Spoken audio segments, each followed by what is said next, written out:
What does that necessarily mean when someone is reasoning through something?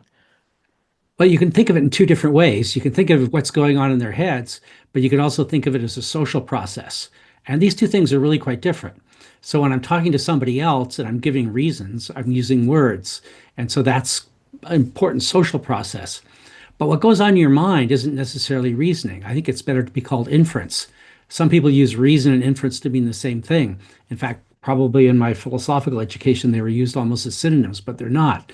Inference involves words sometimes, but it also can involve images, involves feelings like emotions. So inference is a much broader and less linguistic term. And it's also less social. Inference can go on in your own head, whereas reasoning is usually you trying to convince somebody else of something. So reason and inference aren't the same thing, but they're connected because I can make inferences on my own, figure out what I want to say, and then I can use reasons to try to convince you to have the same inferences that I do.